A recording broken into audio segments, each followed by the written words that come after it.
Yar, you scurvy dogs, and welcome to Magnificent Mondays, episode 64. I can't keep that up. Sci-Fi Quest says, this is the day you'll always remember as the day you almost caught Captain Sci-Fi Quest. And Josh Temple's here with his harpoon at the ready for catching pirates. Yar!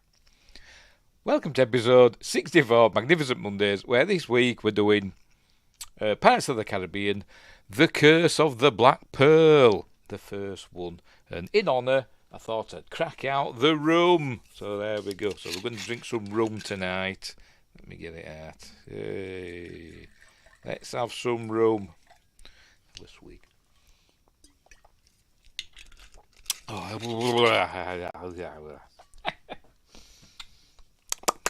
Been saving that since Christmas, last Christmas. Anyway, so yes, Pirates of the Caribbean is what we're doing. Curse of the Blackpool is what we're doing this week. Blackpool, did I say then? Yes, I'm shivering my timbers with the hat and everything. But anyway, before we start, don't forget, like and subscribe. Oh, I can feel that rum going down. Like and subscribe. Share the videos. Drop a comment. Join us in the live chat if you're a subscriber. And all that stuff. Right, we should be live on YouTube. Let me check. Yes, we are. And we should be live on Rumble. I've got to refresh it because Rumble's stupid. Give it a minute. And we should be live on Twitch. I've got to refresh Twitch. Oh, bloody thing. Right. Yes, we're live on Twitch. And we're live on Rumble, yes. Oh, pardon me, I'm burping already with that bloody rum. Right, so, and all that stuff. Later on, I'll upload it to Spotify and Amazon Music Podcasts and that. Go explore the description for links for my Facebook, X and Instagram and my books. Mercury Rapids, light-hearted sci-fi, action-adventure, about UFOs and stuff. No books about pirates, I'm afraid. And Silent Predator, short horror novella about big cats eating people in a North Yorkshire village. It's all a bit of fun. They're on Amazon, Kindle and paperback. Right, is that it? Oh, no. Merch as well. There's merch, links as well, and my Patreon and all that stuff. And also throw super chats, super thanks, whatever, my way. It'll be much appreciated. Right. But don't forget to subscribe. Because we're so close to 1,000 subscribers. We're so close. Will we get there by Christmas? We will see. Who knows? Right, Pirates of the Caribbean, Curse of the Black Pearl from 2003. I didn't realise it'd been so long. 21 bloody years ago. Crikey. Directed by Gore Verbinski. Written by Ted Elliott and Terry Rossio. And I think it's got an amazing screenplay, this film. I think it's astonishingly good. Stars, obviously, Johnny Depp as Captain Jack Sparrow, Jeffrey Rush, Orlando Bloom, Keira Knightley, Jonathan Pryce, and many others. Mackenzie Crook, Lee. I forgot his name now. Lee, what's his face? Mackenzie Crook's mate. Lee Arenberg. That's it. And many, many more. It's even got a reasonably young Zoe Saldana in it. Did she come back for the sequels? I don't know if she did. What else? Had a budget of $140 million, so pretty pricey, even back then. But its box office was $654.3 million, so it was a smash hit at the time. Spawned, I don't know how many I've forgotten, I've lost count. Was it 4 sequels? Is it? Something like that, isn't it? Maybe 5, I can't remember. Yes, and don't forget the monkey, Jack. We called the monkey Jack. We'll get to that. Right, so we'll get on with it, shall we? As usual, we're watching the film in a series of stills, and I'll try and remember things I've learned about it. I watched the special features on the Blu-ray, which is there. Actually, last week. But I didn't get a chance. I don't know if there is an audio commentary. I don't know. Maybe there is. But I didn't get a chance to watch it with the audio commentary, I'm afraid. Sci-Fi Quest says, got no rum, but have rum truffles. Guess they will do. Yes, they will be adequate. But I've got rum. I'm going to have another sip. I've only got a little bit in there because I'll go potty if I have too much. I've got some Coke as well, so I'll put some Coke in it. I'll have a rum and Coke. Not very piratey, I know, but never mind. Never mind.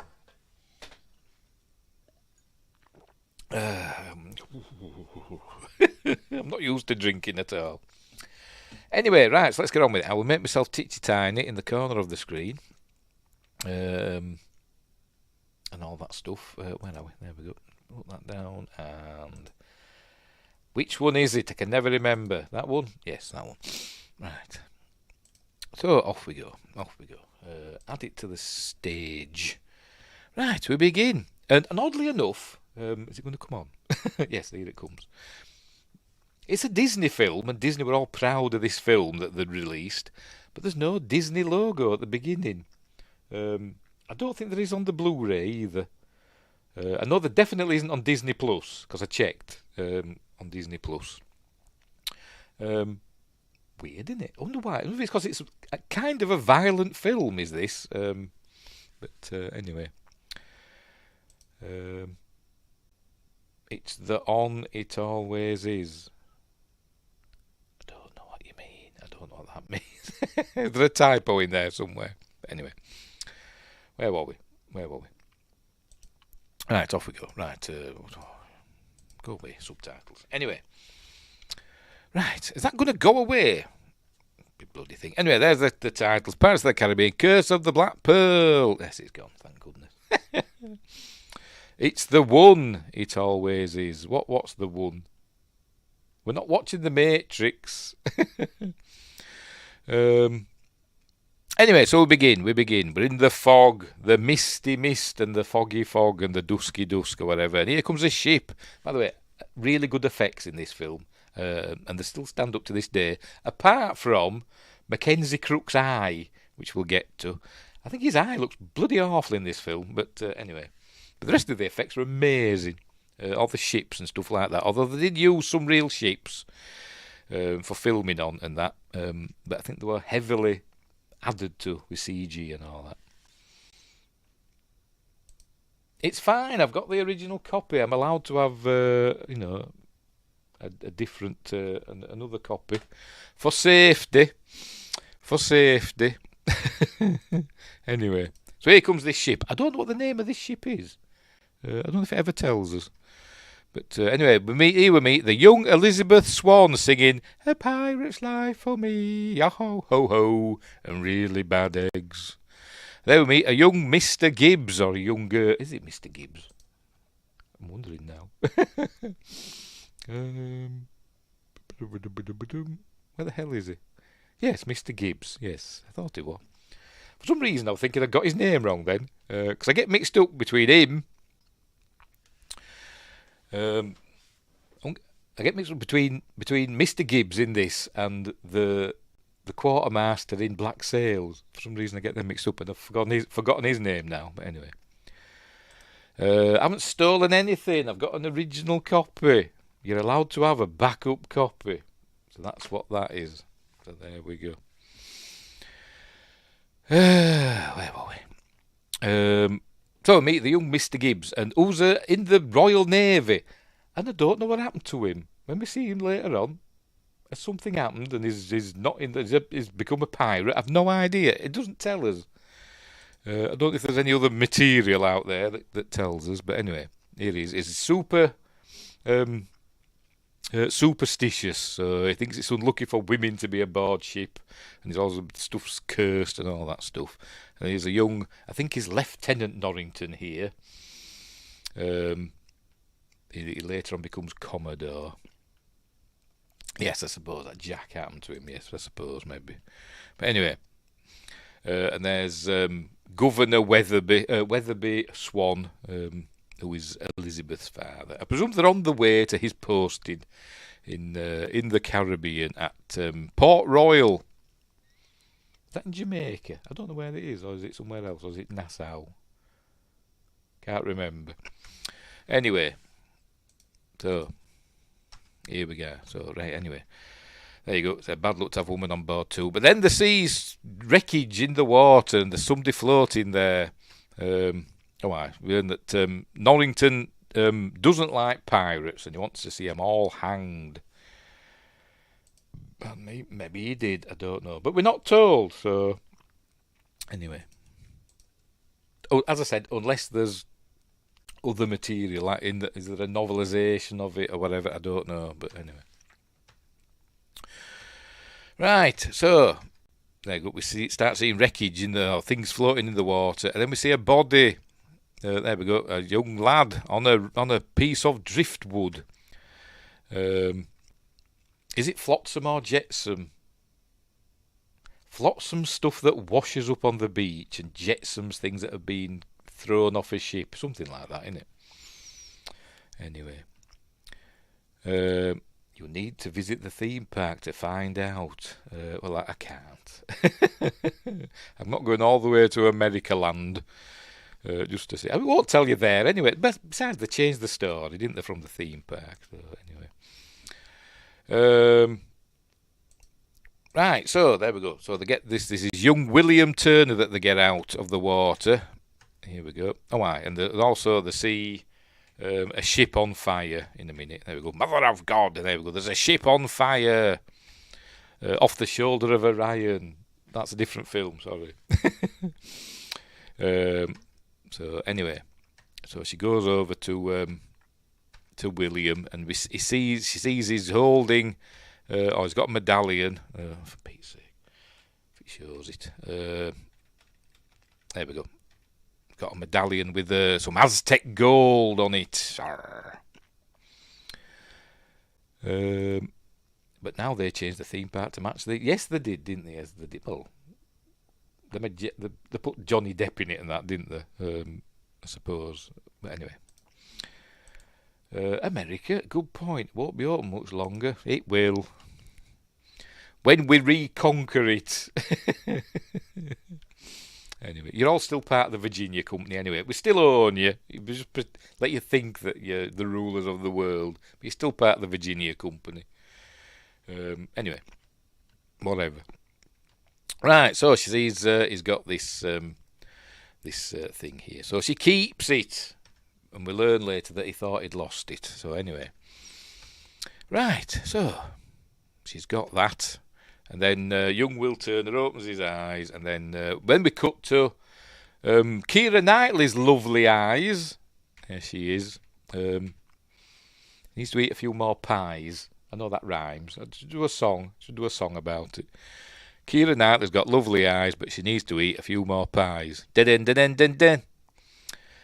She does. Anyway, but there she's waking up, and she's a bit scrawny for me. I think she's lovely, but she's a bit scrawny. Anyway, there she's looking at that. She's all grown up now, although Keira Knightley, when she made this, when it came out, she was only 17. So she was probably 16 or something like that when she actually did the filming of it. And her mother went everywhere with her, apparently. Bet she can't bend it like Beckham. I've never seen that film. I've never seen Bend It Like Beckham. But yes, she was in that, wasn't she? Anyway. And she was in Star Wars as well. Everybody forgets she was in Phantom Menace. As one of Padme's handmaidens. Anyway, right. So, her dad comes a-calling. Getting her all ready. He's bought her a new dress. Because basically he wants to marry her off to Commodore Norrington, or I think he's about to be promoted to Commodore, I think, Norrington. So I don't know how many years has passed. I think it's something like 10 years has passed, hasn't it, I think. But anyway. Anyway, right, so I'm sorry, I'm just checking the chat. I don't forgive or forget. I don't know, that's, what's his face, isn't it? Gowron. Anyway, so right, she's going to get that. They're putting a corset on her. She can't breathe because it's a corset. And by the way, if you see any cleavage on on Keira Knightley in this, basically it's painted on because she's not very well endowed. As I said, it's a bit scrawny for me. And essentially, her boobs are painted on, more or less, with a bit of help from uplift bras or what. I don't know. I don't know these women things, but anyway. Right, and now we meet Will Turner, played by Orlando Bloom, who's a blacksmith now at Port Royal. I'm going to have to look up where Port Royal is. I can't remember. Port Royal. In the Caribbean. Caribbean. Right. It's in Jamaica. It's Port Royal. Right, I just wondered.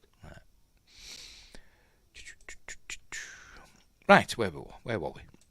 Right, so he's bringing a sword that's going to be a present for, or a gift, not a present, it's going to be a gift for Commodore, in honour of Commodore Norrington's promotion from the governor. And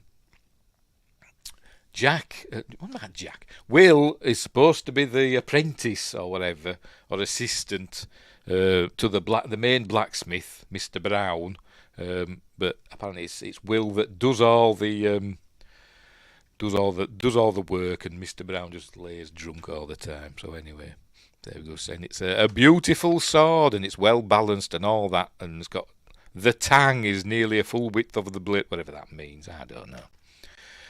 So anyway, right. So off we go, and that's where he's meeting up with Elizabeth again. They are friends, and he's obviously madly in love with her, and he calls her Miss Turner because he knows his place. She's aristocracy essentially, isn't she? And he's just a lowly blacksmith. But anyway, he knows his place. She says, "Call me Elizabeth." He says, "No, yeah, whatever." Anyway, so there they go. Off they go, and off he goes. Then Jack arrives. Jack's arriving on his ship. With cool music, probably. Who did the music for this? It wasn't what's his face? That's it. Klaus Badelt with the music for the first one. People often associate it with I forgot his bloody name now. What they call him? Hans Zimmer. That was associated. Perhaps they can be Hans Zimmer, but Klaus Badelt that did the original score with the cool music. Is it going to be playing it? Let's have a listen.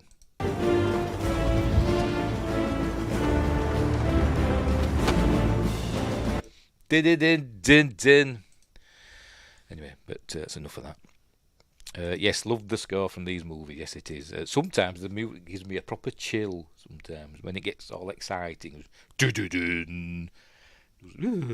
Anyway, so here he arrives. His boat's sinking.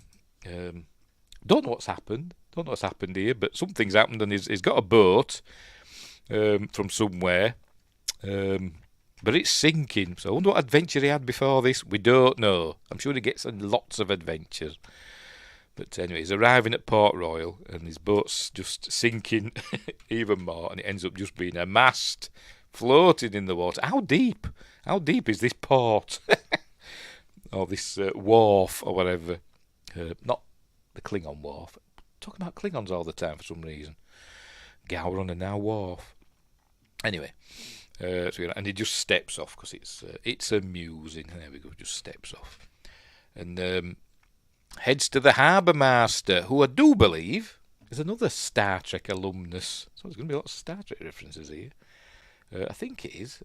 Yes, it is. Guy Siner, who plays Malcolm Reed's dad in one episode of Star Trek Enterprise. Anyway, right. So he bribes him, goes into town. Right. Here's they're having a big shindig up at the castle or whatever the hell it's called, the fort. And Tim Rose is here. Says, "I love all these movies." The last two weren't that good, were they, to be completely honest. But anyway, the first three I really like. Particularly the second one. I've got a huge soft spot for the second one. Anyway.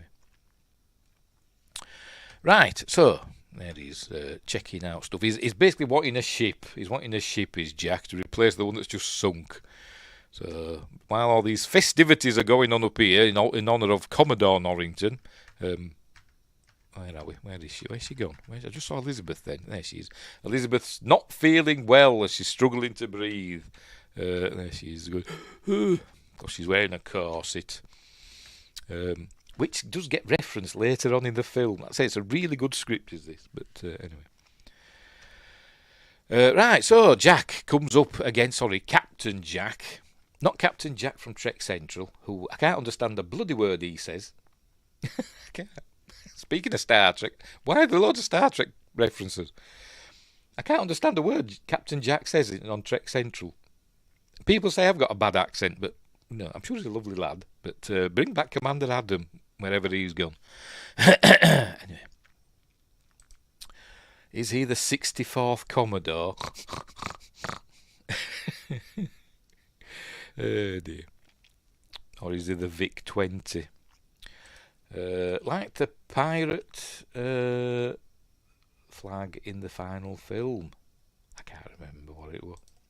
I think I've only seen that the latest one with Javier Bardem. I think I've only seen that once. But anyway. Anywho, right, so it comes up with these two guards, and let's have a look. I'll just show you these guards again. If we get a close-up of them. There we go. This one looks like a fat version, not fat, a plumper version of my brother-in-law. I think he does. I hope my brother-in-law's not watching, but he just does. And he looks like, I don't know, a slightly melted version of Martin Freeman. I don't know who plays these two. I've no idea. Does it say? I don't even know if they've got names. Do they have names? I have no idea. I think in all the films as well. There might be, but I might be wrong. Right, anyway. He's telling them all about the Black Pearl being the fastest ship in the Caribbean, or the Spanish Main, or whatever the hell it's called. And then they're saying, they're laughing, they're saying the Interceptor's the fastest, and he's saying the Black Pearl, but he's saying, no, the Black Pearl, it's not a real ship, and then he says he's seen it, it's a black ship with black sails, and he says, we can't see it because it's not real, and all that. But anyway, right, so they have an argument. While they're arguing, he slips aboard this other ship. Is this the Dauntless? There's two ships anchored, there's the Dauntless and there's the Interceptor. That's me. The Interceptor's the quicker one. Slightly melted Mike from Red Letter Media. Slightly melted Martin Freeman. Yes, it does look like a slightly melted Mike, which I'm sure Mike would love that because he likes melting things and breaking things, doesn't he? But anyway. Right, here we go. Sci-Fi Quest is going to give us a history lesson now. That's supposed to be the HMS Dauntless 1804, was an 18-gun sloop launched at Hull, England in November 1804 and 1807. She ran aground during a battle in the Vistula River. So there you go. Anyway, don't think this film is going to be in the slightest historically accurate.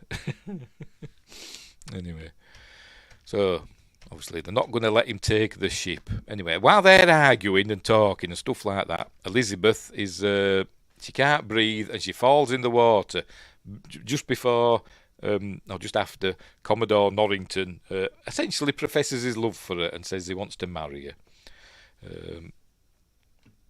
Interceptor is the one he's on. Is it? I don't know which is which. How many harpoons are on board? Probably not enough for Josh Temple. Anyway, so he's declared his love for her in not so many words. Says he wants to marry her. You've grown into a beautiful woman and all that stuff. It's kind of creepy, isn't it? Met her when she was like, I don't know, 8, something like that. But never mind. Anyway, she basically faints. Here she goes. There she goes. She says, I can't breathe. And she just falls overboard and plummets. Luckily, there we go. Oh, hang on. Luckily, she misses all the rocks. By the way, where was this filmed? I think it was filmed partly in the studio, obviously in California, in Hollywood. But it also filmed somewhere else, and I've forgotten. I think Dominican Republic, I think. Yes, from the Dominican Republic, St. Vincent and the Grenadines. Which can't be bad, can it? Marineland, the town. I think Tortuga and Port Royal. Maybe they're both the same. I don't know. But filmed at Marineland of the Pacific, which I think were like a closed down amusement park, something like that they built that town on. Anywhere else? No, that's it. Right. And other places. Just says nowhere close enough for a free of mine. Need 3 per person. Right, here we go. Sci-fi Quest is at it again. Fictional HMS Interceptor was a British Royal Navy brig that was the fastest English vessel serving the King. The real Lady Washington did sail the Caribbean during the late 1700s, but was a merchant. I think, is that what they filmed it on? The Lady Washington. I'm sure I've read that somewhere. It'd probably be in the trivia, but I haven't come across it. Because there's like a billion gazillion trivia things on IMDb. And I did watch, it did say in the behind the scenes thing, but I've forgotten, and I don't take notes because I'm an idiot. The ship used as the HMS Interceptor is an actual ship, yes, the Lady Washington. And is the official tall ship ambassador of the state of Washington. She can also be seen in Star Trek Generations. Yeah, another Star Trek reference. Obviously as the HMS Enterprise. Cool, I'm glad I looked that up. Right. Here comes Elizabeth. Ah! Psh, dead. She's not. She's fine. Yes. It's retract plank. Number 1. Sorry. Anyway, for some reason this just made me laugh. I don't know why. Just they're talking, and then they made me their chief. As she just falls, and to look round. What? Just want to know the rest of the conversation. I'm guessing this is the place where he goes in the second film, because they made him his chief, didn't they? And then they wanted to eat him. But anyway, never mind. Right, so they can't swim. Great. I presume they're supposed to be merchant marines or whatever, or Navy Marines, or I don't know. Notice the flag, by the way. It's I presume that's accurate for whenever this 1715ish. I don't know when it's supposed to be set. Does it say? Hang on, does it say when it's the plot is? It just says early in the 18th century. We don't get an exact date, so no. Obviously, Sci-Fi Quest will know all about the various British flags that have been over the years. But anyway.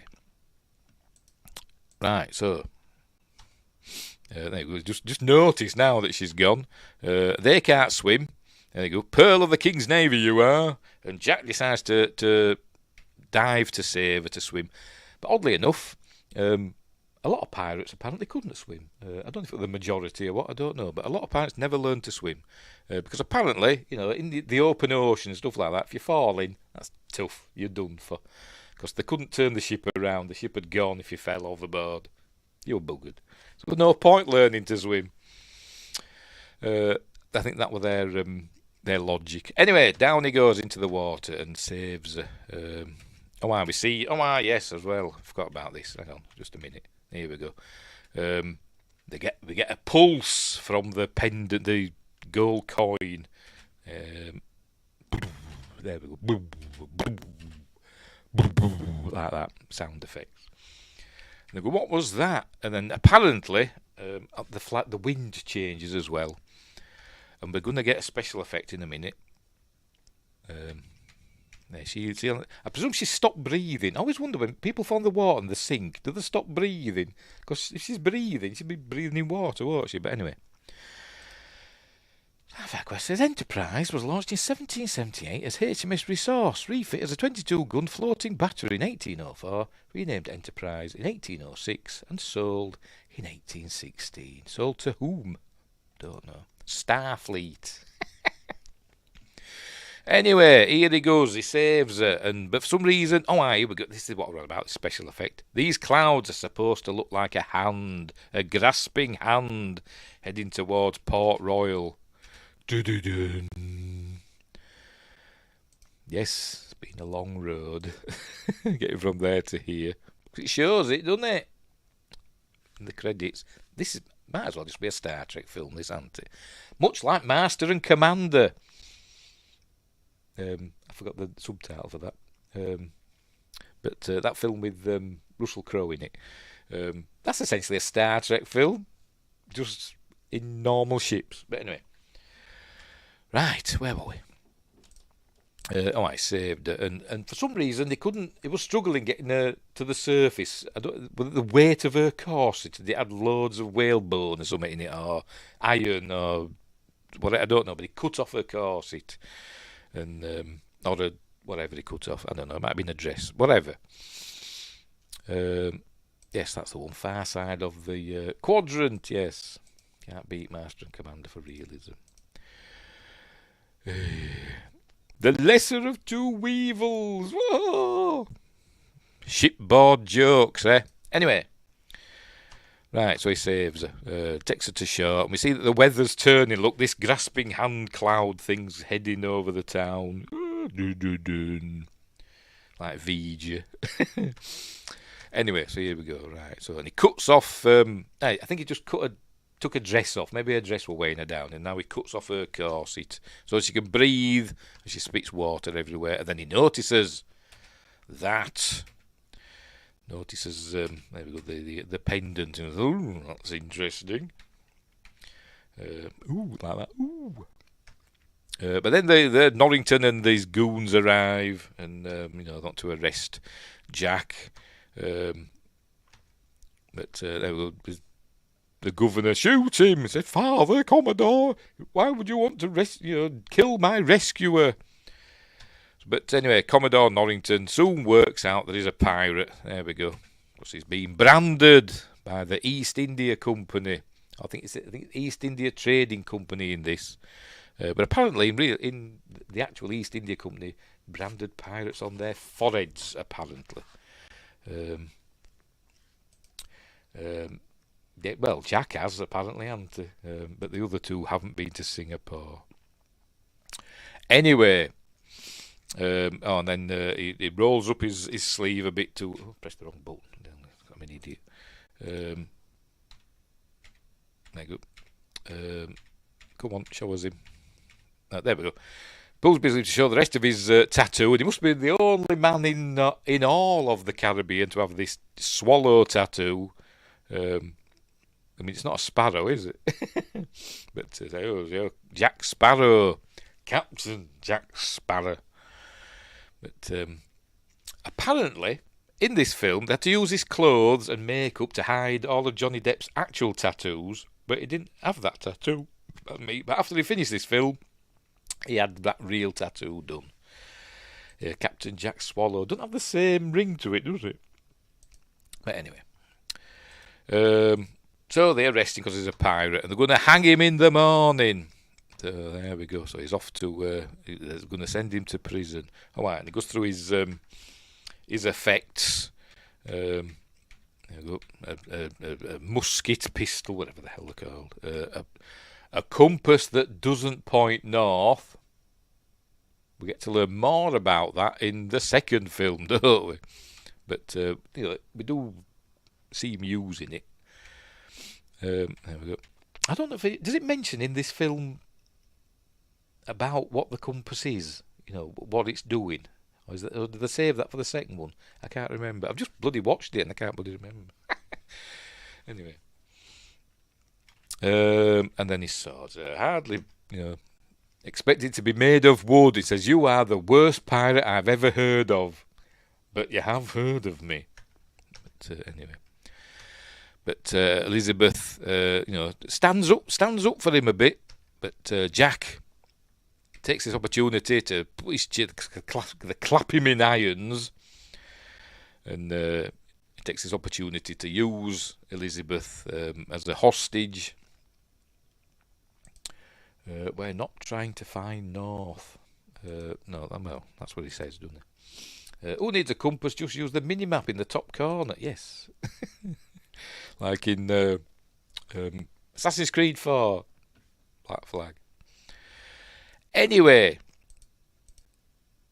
So, he escapes using Elizabeth as a hostage. And off he goes. And there you go. She takes all his stuff and he goes swinging about, doing a bit of swashbuckling. There we go. Music's playing and all that. And they're shooting at him and missing, obviously. But he gets away. Runs into town. There you go, the dog chasing after him, but he's hiding behind a blacksmith statue, which is there for some reason. Anyway, ducks inside the blacksmith's shop. We know his name because it says on his sign. There we go. J. Brown. None of it's John Brown's body goes a lying in the lies or whatever.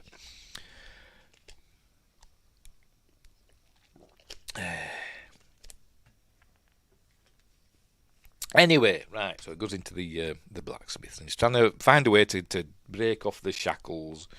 You'd think he'd be able to pick the lock, wouldn't you? You'd think.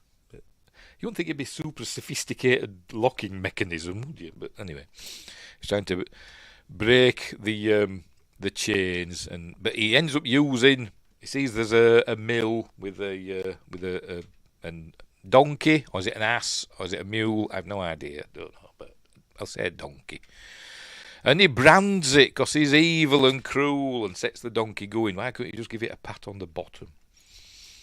So it sets that off, and he puts the chains in the in the cog or whatever you want to call it, the mill, and it breaks the chain. So he's free from his chain, so to speak. Then Will comes back, and so he has a fight with Jack. There we go.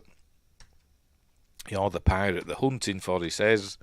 So anyway, so they have a sword fight, and Will's kind of getting the upper hand, but then Jack gets knocked out after they do their fighting, do their more swashbuckling. Water, Elizabeth burned your rum already. See, I forgot about it, to be honest. They're right in front of me. Just force of habit reaching for me water over there.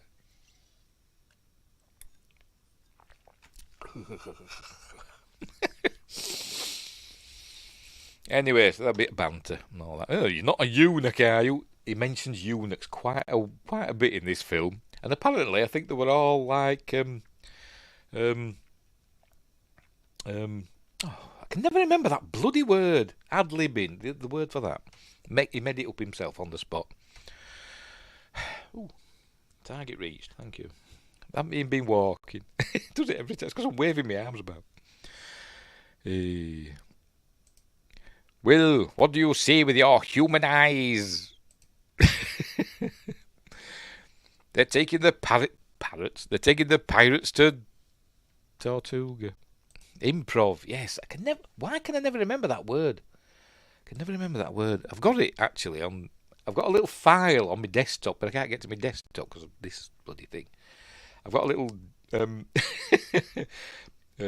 a little notepad file with the words that I can never remember. Like I can't remember, but exposition. It's another word that I always forget. I've got improv and stuff like that. But it's useless now because I can't get to my bloody desktop because of this thing. Anyway. Right, so they're fighting away and all that stuff. And it goes on quite a while, I must admit, as this fight.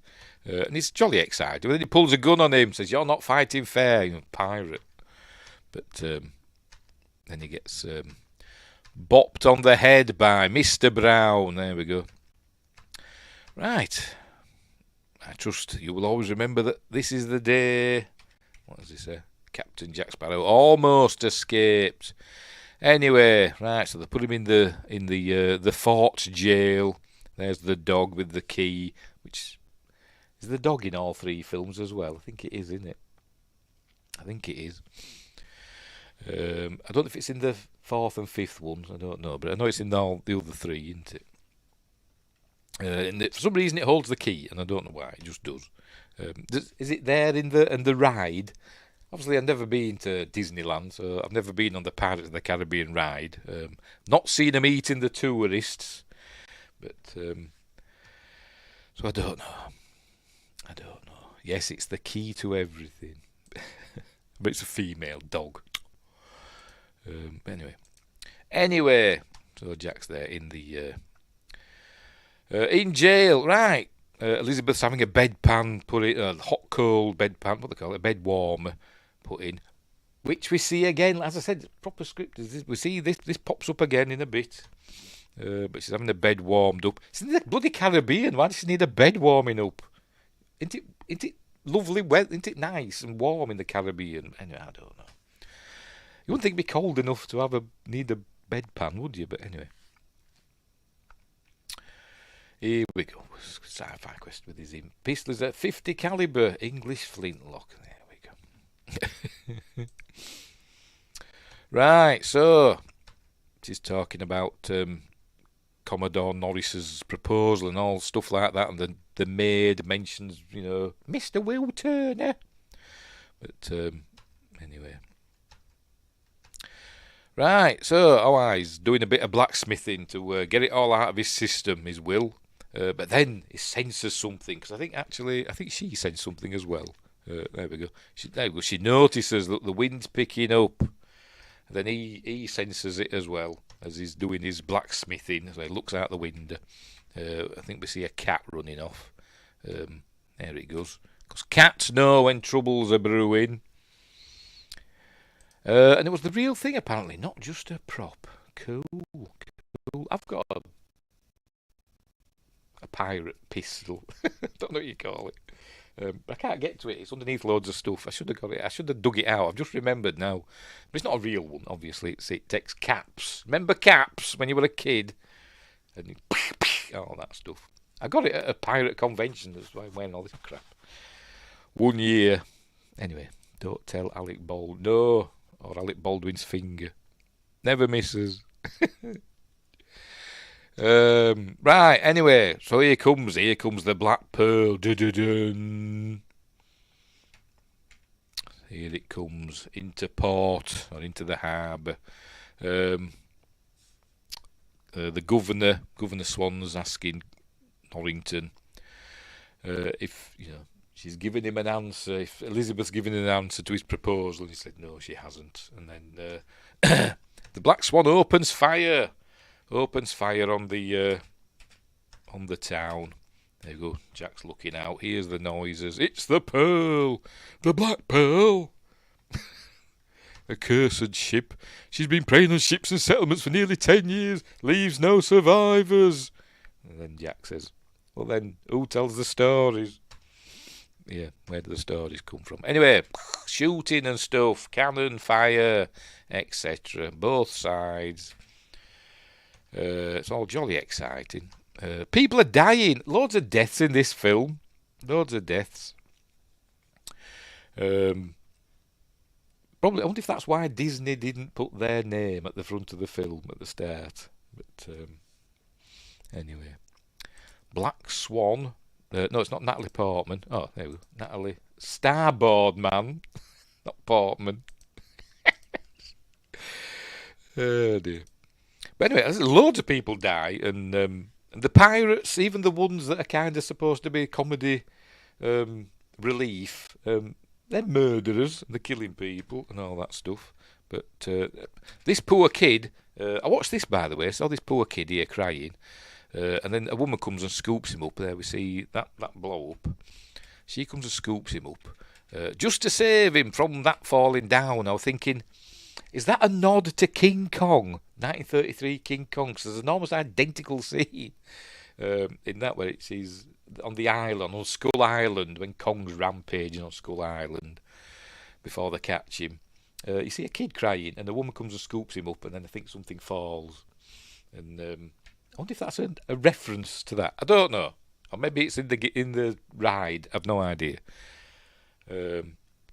Anyway, so here come the crew of the Black Pearl. They're coming in boats to ransack the town of Port Royal. I see this fella. This fella likes his. I think it's this fella. Is it? Yes. He likes his explosives in the. He's got a memorable hat, which we've got to remember. Here, Sci-Fi Quest. More notes. The Black Pearl is moderately armed and carries 32 12-pound cannons. I thought the plural of cannon was cannon. But anyway, whatever. 18 on the gun deck and 14 on the upper deck. Its full broadside contains 16 cannonballs that weigh 192 pounds. Is that each? Oh. Or in total? I imagine it's each. Right, cool. He's throwing his explosives into the wherever it is, and the blowing up. I say probably killing people. Wonder how many died this night. Anyway, not Jack. I keep calling him Jack. Will comes out, ready to kill some pirates, because he doesn't like pirates either, and he throws his axe. There we go, at the man with the memorable hat. Boink. There we go. Gets him in the back. I think he's dead. Gives us a look at him, so we remember him. Was the 47 deaths. When Grace has counted them. So anyway, so all this is going on. Commodore Norrington tells the governor to lock himself in his office. That's an order. But then we get a view down. Is this Jack watching? Or is this? I don't know who this is. Or is this Norrington? Whatever. Somebody's looking down. I can't remember who it is. Who's looking down? Oh, it's Elizabeth. She's looking down and seeing the ship shooting and stuff like that. Right, the pirates run up to the governor's mansion. There you go, in the come. Oh, right, yes, they just murder these two, Mackenzie Crook and Lee Arenberg. These are the comedy relief of the film, I suppose you could say. And they just murder the poor fella that's opened the door. Bang, there we go. Oh, chum. And just killed him dead. Right, so. So they go chasing after her. Hello, Poppet. But they don't know who she is. We think they're just going to, because I think her maid appears and tells her that they're going to try and kidnap you. You're the governor's daughter, but they don't know that because she tells them later on that she's somebody else. But they're actually, it's the medallion that's calling to them. Anyway, yes, and that's where. Hang on, here we go. There we go. She tips the bedpan with the hot coals onto Mackenzie Crook, who you may know from Detectorists, which I think he wrote as well. I think Mackenzie Crook wrote that as well and directed it. Good series of Detectorists. Enjoyed that. The Office, obviously, we're in the British version of The Office. I don't believe you. But it'd be cool, wouldn't it? It'd be cool. Oh dear. They drafted me, Jim. Anyway, right. So she goes running off, and she hides in this room and barricades this. I like this bit where she tries to grab a sword, and it's not a sword. It's just a big wall ornament. So she hides instead, and they're looking for a puppet. By the way, Lee Arenberg, who I think is American, does a really good, piratey British accent. I think he does in this anyway. I think they wear contact lenses or something in this to make their eyes appear yellow, or they're done like in post production or what. I don't know. I know some of them wore contact lenses. I can't remember which ones.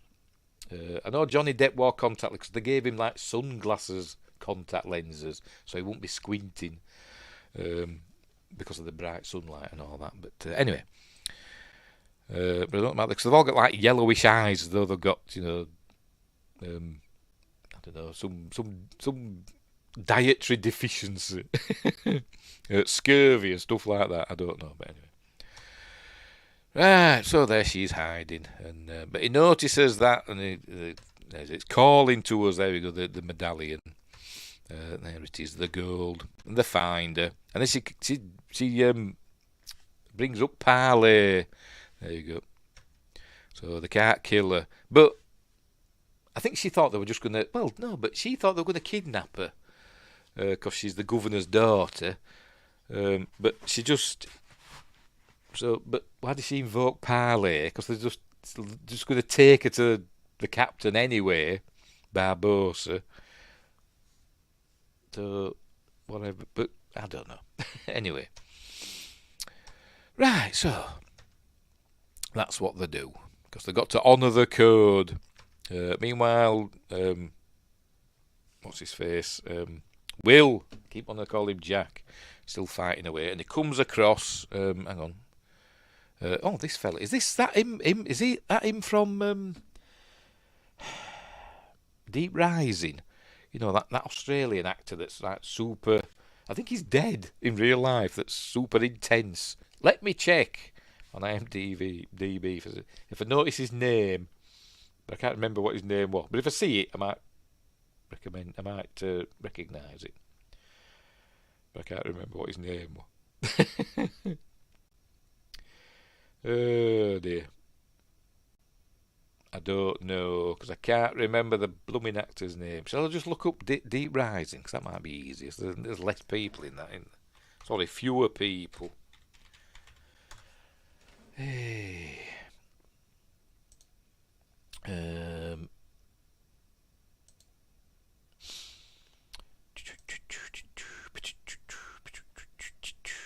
Bear with me. Where the heck is he? Trevor Goddard. Right, is it Trevor Goddard? Sure, I've just seen that name up here somewhere. Trevor Goddard. But it's not him.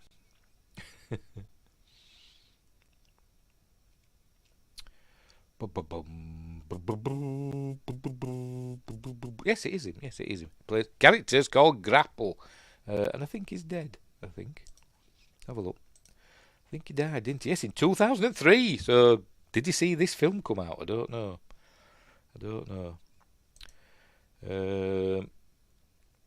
Right, so what does it say? What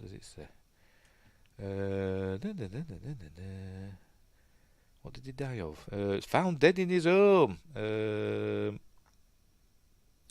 he may have overdosed on heroin and other drugs. Right. His death was ruled accidental. So we're getting a divorce, so they think he took his own life. Oh dear. He's not Australian, he's British. Why did I think he was Australian? I think we're playing an Australian, wasn't he, in Deep Rising. Right. Anyway, so there you go. That's Trevor Goddard, who is no longer with us. Died the same year this came out. Anyway, Will Turner gets knocked out in a minute. Here we go. He's going to get... he sees them taking Elizabeth. But before he can go and rescue her, he gets knocked out. Is it this bit? It's this fella here. Doing! Just knocks him out. There we go. Probably got a concussion or something like that. But anyway. Sci-Fi Quest says the Pearl, as in the Black Pearl, the ship of the title. The Pearl is based on the East Indiaman Galleon, a merchant ship built in the 18th and 19th centuries, around 50 metres long and armed with 25 to 30 cannon, so appeared like a warship. There we go. It's named after the... I forgot what I called it. What did I call it? Magpie.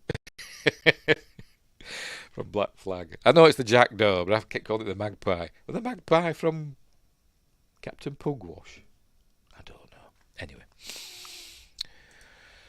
Anywho, so Will's knocked out. Need a Magpie shirt.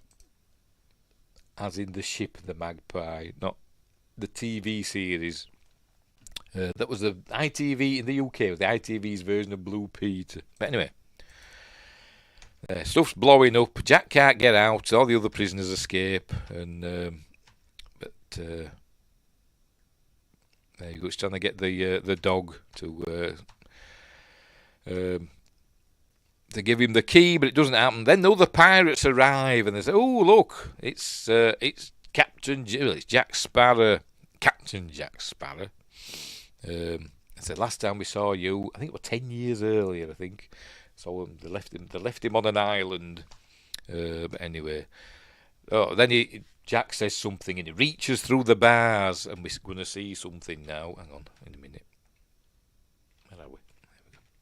There we go. As he reaches through the moonlight, because it shows the moon appearing through the clouds. The moonlight shows he's got a skeletal arm. I'm not sure how this works. I know it's fantasy and all that, but don't overthink it. Later on, when stuff's happening. But anyway, we see he's become like a skeleton. So he goes, "Oh, that's interesting. Oh, there is a curse. That's interesting." Anyway, they leave him there. leave him there to his fate. And then the moon goes back behind the cloud again. So that's where we learn that when the moon's out, the crew of the Black Pearl all look like skeletons, or whatever you want to call them, the undead, or whatever. Which apparently all the rotting flesh on the when we see them properly later, were based on, I think, turkey or something like that. The bird, turkey flesh or whatever. Yeah, so they're ghouls, much like the Knights of Ren. Anyway, there you go. The Pearl's still firing away as they approach on their boats. Anywho, right, so they're taking Elizabeth to see Captain Barbossa, played with gusto. Probably one of his best performances, in my opinion, from Geoffrey Rush as Captain Barbossa. And I don't know who plays Jack. That's Jack the Monkey. Does it say? I wonder if he's got a... Does it say? Jack the Monkey.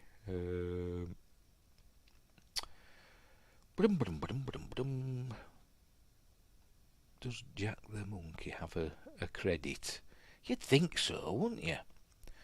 You'd think so. I don't think Jack the Monkey's got a credit. No, it hasn't. Well, not on IMDb anyway. Unbelievable. I bet the parrot hasn't got a bloody, Mr. Cotton's parrot. I bet that hasn't got a credit either. The parrot's voice has got a credit. Christopher S. Cap does Mr. Cotton's parrot's voice. But, no. Don't know the name of the parrot. There was a real ship. There was once a real ship named the Black Pearl. It was captained by Sir Henry Morgan. That fella. Oh, you can't see him. that bit Henry Morgan. Is that Henry Morgan supposed to be? I don't know. It's Captain Morgan with his rum. What does it say there? I think yes, it is Henry Morgan, isn't it? It says on there. It's got his signature and everything. Where were we? But sank in a battle. Wingray says, now I want to go watch Michael Bolton Lonely Island song about this film. I have no idea what you're talking about. Don't like Michael Bolton. Anyway, right, so there you go. She's there to negotiate the cessation of hostilities against Port Royal. There's a lot of long words there. Anyway, there you go. But he says he's disinclined to acquiesce to your request. That means no. So she threatens to drop the. She realises that's what they're really after, and she threatens to drop that into the water. And so they come to an arrangement, but they take her below, and she gives him the thing, and they take her below. But basically, he's gone back on his word because he's a pirate. Anyway, right, so the Black Pearl's buggered off. It's next morning now. They're tidying up. Probably lots of people to bury because there's lots of deaths in this film. I wonder if there's a death count for it, or body count. That's what it's called. Body count for Pirates of the Caribbean. The Curse of the Black Pearl. There must be a website. There must be. You think there'd be a website for body counts, wouldn't you? It doesn't say. The AI overview says there are 7 pirates killed in Pirates of the Caribbean: Curse of the Black Pearl. The movie also includes scenes of battle and ghouls and skeletons taking over ships. Oh, hang on. Here we go. Body count breakdown. Now then. Assault on Port Royal. 23 died in the assault on Port Royal, according to this. Corpse breakdown, it says. So this is what we can see on screen, I suppose, is what they're going by. Then another 3 shown in the aftermath. The Last Stand of the Interceptor, another 6 die. Battle at Isla de Muerta, 28. Final tally, 60 people died in this film. In this Disney film. I'm going to keep that there. So there we go. Sci-fi quest. Plot hole. They are cursed and can't die, so if she dropped it, they could easily get it back. Yes, they could, because we see later on in the film. Spoilers. They can't. But it might be hard to find. I mean, if she dropped it, it could, sink and not just drop straight to the bottom. It might drift a bit, might it, or get covered up. And I suppose if they just jump in and go to the bottom, they might not find it. In all the silty water, maybe, I don't know, but I think they'd just rather she didn't. I think they just, so it's less a plot hole, more of a, don't make it hard for us. Anyway, but they go back on the word anyway. Right, so Will has woken up, has gone to see Norrington, and Governor Swan said they've taken Elizabeth. Yeah, it calls to them, but I don't know if it tells them exactly where it is. It's not like a GPS, is it? I think they just know in the general area where it is. But anyway, I suppose they could take nets down and scoop up loads of the thing. But anyway, whatever. Their Angel of Music. That's a Phantom of the Opera reference, isn't it? Anyway. So they're not going to help him. He says he's got to go and save Elizabeth and all that stuff. But they're not going to help him. They've got their own way to do things because they're the military, etc. So he's decided he's going to go and get the help from Jack Sparrow because he learns from that guard that Jack Sparrow's been caught. So he enlists Jack Sparrow's help. He gets him out. But he only agrees to help when he realises that he's called Will Turner. Because he knows, we come to learn that he knows, or he knew, Will's dad, Bootstrap Bill Turner, who in the second film is played by Stellan Skarsgård, and who looks nothing like Orlando Bloom, even though in this film they say he looks exactly like Bootstrap Bill Turner returned from the grave to haunt us. But anyway, right, so he gets him out, there we go. And off they go to steal a ship. So, right. So they're going to go over to the Dauntless. Yeah, they go over to the Dauntless, pretend they're going to steal that ship. But it's all a ruse, and they're really after the Interceptor, aren't they? But there we go. He stands in a lobster pot and drags that along. He says, right, we're going to steal your ship because I'm Captain Jack Sparrow. And obviously they just give up because they put him in a boat and tell Norrington, he's stealing the ship. Yellow alert and all that. How can you have a yellow alert in harbour? Henry Morgan operated out of Port Royal, launching attacks on Spanish cities and becoming a wealthy man. His exploits became the basis of many pirate stereotypes. And he made rum as well.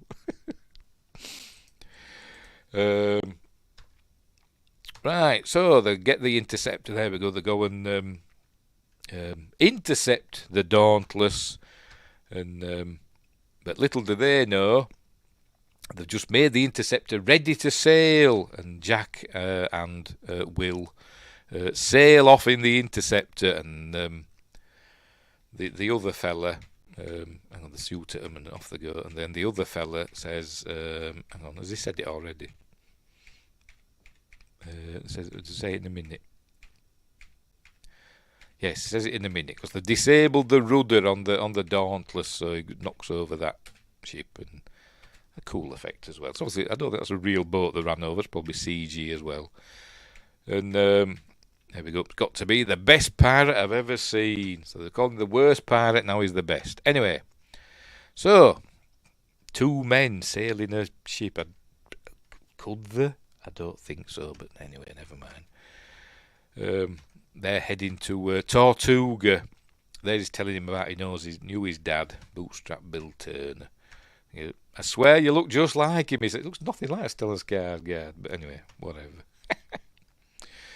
But we learn he was a good man. In the second film, we find out is with Davy Jones, isn't he? And I don't mean Davy Jones from the Monkees.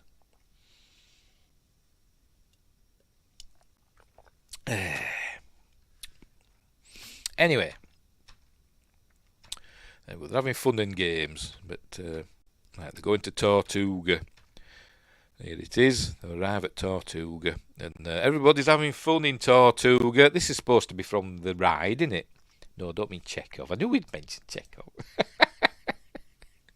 When I said Davy Jones from the Monkeys, I thought it said. I knew. I was thinking, shall I mention Chekhov? Seeing as we keep bringing up Star Trek in this film for some reason. But no, Wingrace couldn't resist it.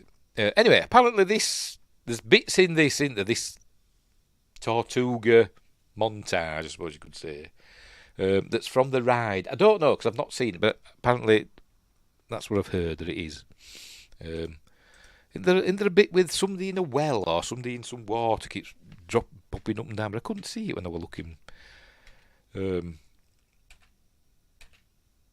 I was watching it earlier, I don't know. But anyway, and this woman is firing his gun. She's putting her skirt, her dress over his face and all that.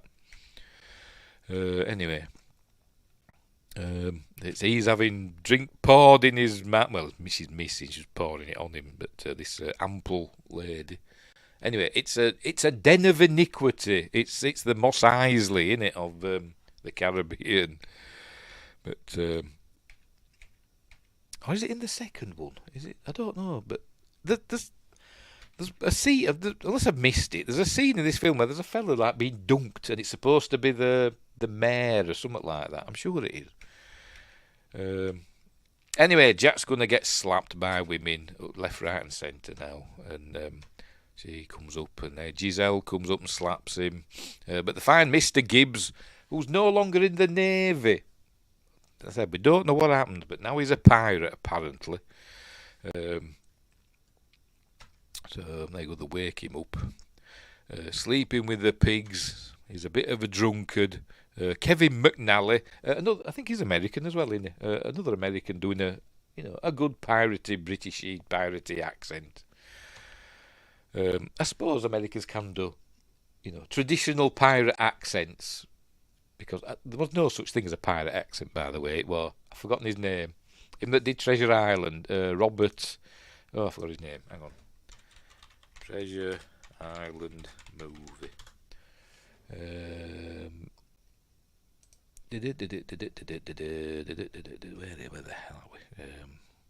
Robert Newton. That's the fella. Robert Newton. He kind of invented the pirate talk, didn't he? Arr, Jim lad, and all that stuff. Obviously, pirates came from all over, so they didn't just speak like that. But they're doing this film. But I suppose Americans can do that accent because the Bristolian southwestern accent, which is kind of what it's based on, isn't it? Just kind of have American R sounds, R and all that, doesn't it? But anyway. I mean, you guys play every famous American character ever, so we can do 3 or 4 of yours. Yeah, we'll let you do. Let you do pirates. We'll let you do pirates. Anyway, right. So Jack's, going to get him to use him to help them get a crew and all that stuff. And Will threw another bucket of water over him. Said, "I'm already awake." So that was for the smell. So anyway. Right, so they're in a tavern, or is it a cantina, where everybody's fighting and stuff. So I'm going after the Black Pearl. So they're going to get a crew. Because they've got a ship, remember, haven't they? So, but they need a crew for it. So that's what they're going to do. Oh, and he points out Will Turner, who's been set upon by this rotund woman. Just go for it, Jack. Jack. Will. I keep calling him Jack. Just go for it, Will. Because you never know. You might not get another chance. Anyway. Hello, dearie. I bet she's saying that. Hello, dearie. Fancy a good time? Did you ever see Treasure Island in Outer Space with Anthony Quinn? No, I've not seen that one. I've seen Treasure Planet, the Disney animated thing, which isn't bad. But I've not seen Treasure Island in Outer Space with Anthony Quinn. Crikey. No, I've not seen that one. And he goes telling him his bootstrap Bill's only child, so that he's there to break the curse. or whatever. Right, the moon. Because I think we're back on the Black Pearl now. Barbossa wants Elizabeth to dine with him. They brought him brought her a dress to wear, and then she's basically saying no. But the talk around, because if you don't have dinner with the captain, you'll be having dinner with the crew, and you'll be naked. So she says okay, and then they put loads and loads of food on the table. Why they've got all this food, I've no idea, because as we know, they're cursed. And essentially immortal now, and they can't eat. So why have they got all this food? Did they order it in? A just eat thing, whatever you call it in America. I like Treasure Planet's a wing. Yes, it's all right. And yes, and Titan AE is pretty good as well. Yes, I like Titan After Earth. Yes, that's what AE stands for. It's all right, isn't it? Pretty good. Pretty good. It's the film that broke Don Bluth Productions, didn't it? Made him go bankrupt, didn't it? But anyway. Right, so he's watching her eating, because as we learn, he can't eat himself because he's a ghoul. There you go, so he's watching her eat. It's where he's telling her all about the curse. There we go, it's Aztec gold. Cortez stole all this gold and all that stuff, and it became cursed, and whoever steals it becomes a ghoul or whatever. They've got a terrible curse, and why is his fingernail? Why has he got super long fingernails? I've no idea, but he just has Barbossa. Allegedly based on a Turkish pirate / admiral called Barbarossa, but that were wasn't that the German Nazi invasion of Russia? Wasn't it? Whatever. Anyway, right. So they want to know, they need her blood and all that. There we go, the blood repay. They need her blood, so as well, which is why they're hanging on to her. Because he thinks, because she's called Turner, that she's related to Bill Turner. Turkish, she sounds like a delight. I love Turkish delight, I do. Anyway, if the Snow Queen or whatever she was had given me Turkish delight, I would have gone with her as well, like in Lion, Witch and the Wardrobe. Anyway, there she's trying to escape, but she can't, and she runs out. Oh, she stabs him. And he pulls the knife out, and there's blood on the knife, and obviously he doesn't die. So that's what I don't get, because we learn later on. I don't know. Don't overthink it. It doesn't matter.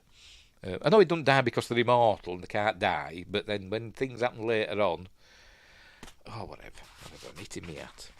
Anyway, she runs outside, and then she sees all the crew of the Black Pearl as they appear in the moonlight as ghouls. There we go. So and then we have some wacky special effects as they. There we go. As she falls, and they keep throwing her up in the air like that, and then another one catches her. Broke her back. Because it's Keira Knightley, after all. She'd snap like a twig, wouldn't she? But anyway. So anyway, they let her down on the deck, and then she runs to hide, and then she runs into Barbossa. And this is where he does this is where he tells her all about that, they can't eat or drink and all stuff like that.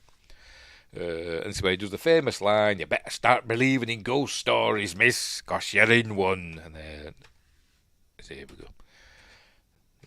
There we go. 'Cause you're in one. Yeah, what was it now? It's in here somewhere. Turkey or something like that they used. Where have I seen it? I've seen it somewhere.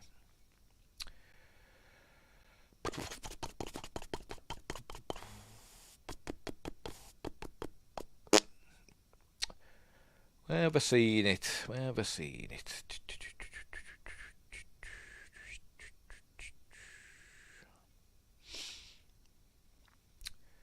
Bear with me.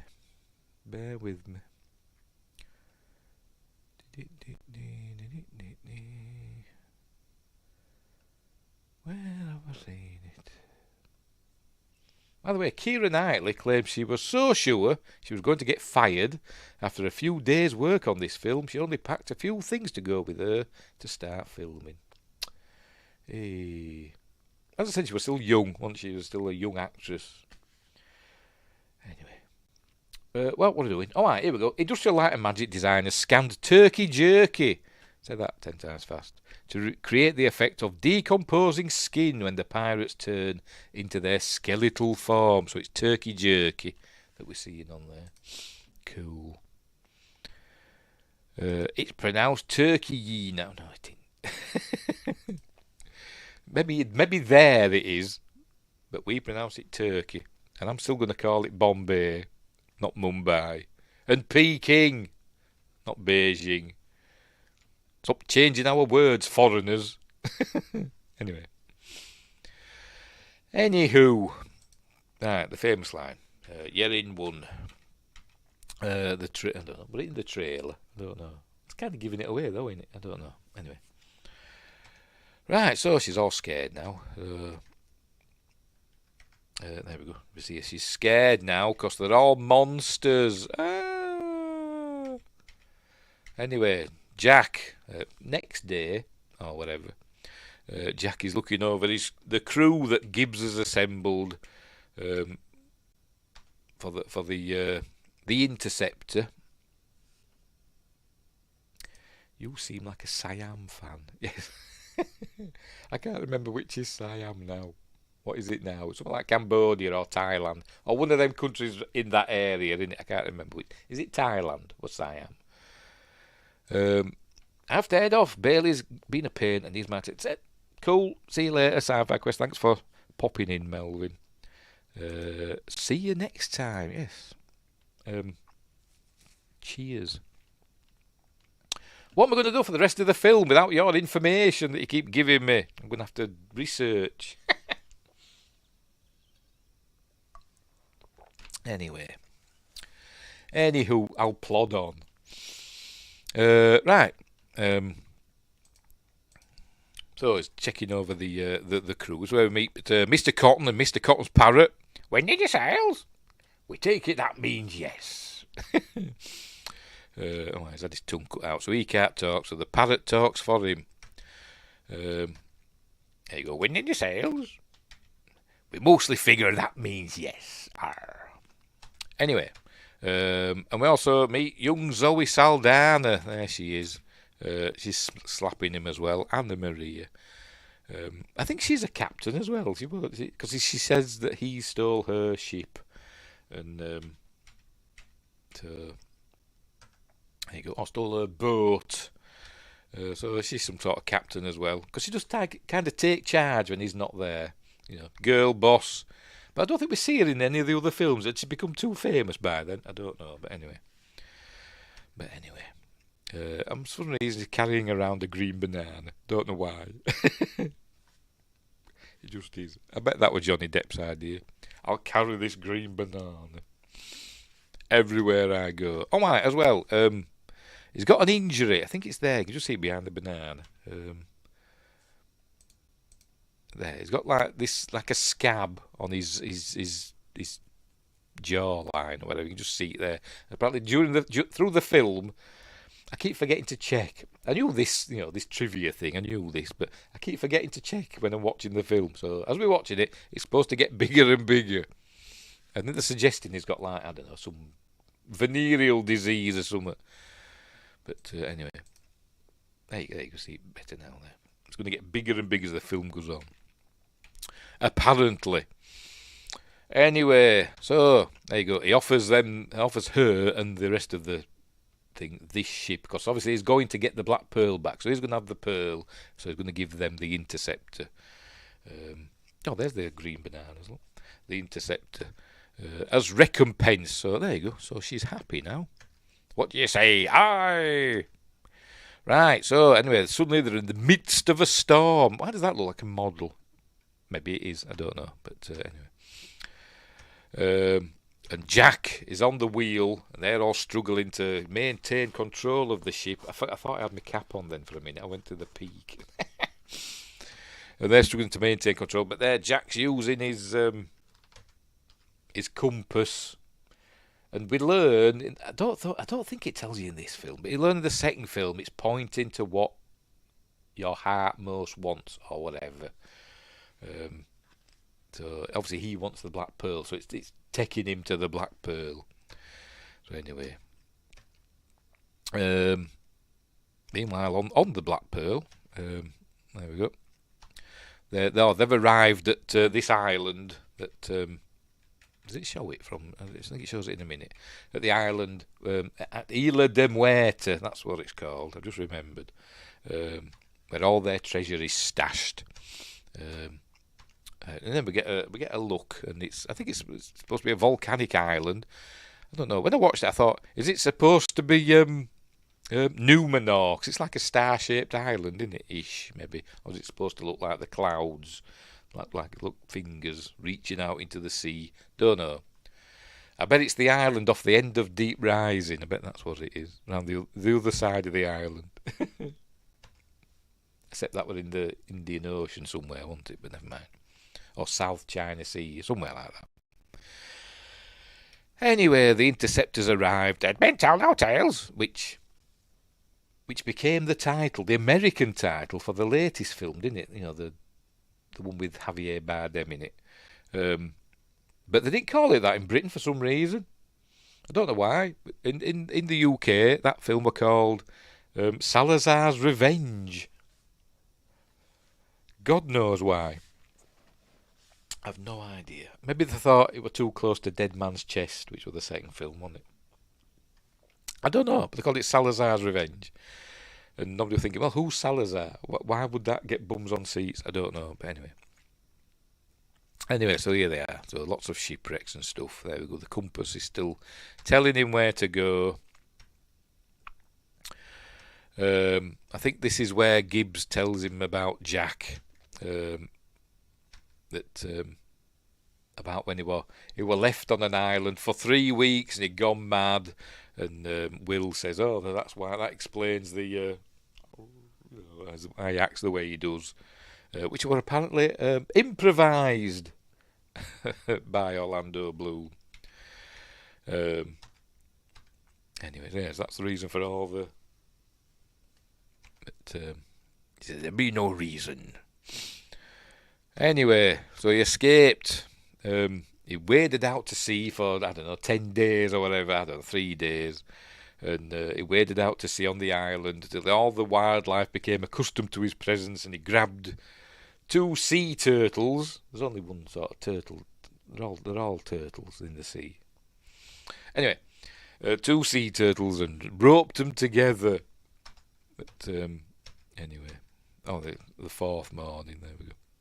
He says, "What did you use for rope?" It was human hair from my back. I think that's funny as well. 3 weeks alone on an island, I want that deal. It'd be cool, wouldn't it? Well, we'll learn later. It was 3 days, wasn't it? And he just sat on the beach drinking rum. Welcome to the Caribbean, love.